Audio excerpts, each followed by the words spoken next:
Hello everyone, তোমরা সবাই কেমন আছো? আশা করছি অনেক ভালো আছো। আজকে আবারও চলে এসেছি একটা শর্ট ভিডিও নিয়ে।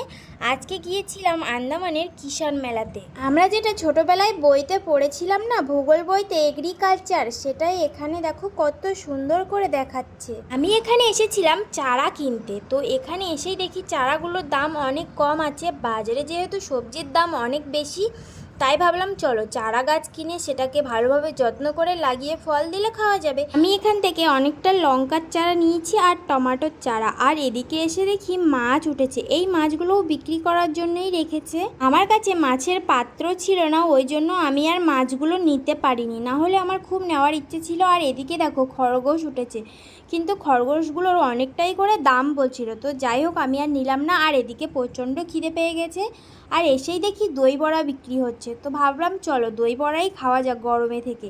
খেতে কিন্তু খুব একটা মন্দ ছিল না। তো তারপরে এসেছিলাম ফাংশান দেখতে, আর অল্প একটু ফাংশান দেখেই চলে যাচ্ছি বাড়িতে। তো আজকে ভিডিও এই পর্যন্ত, বাই।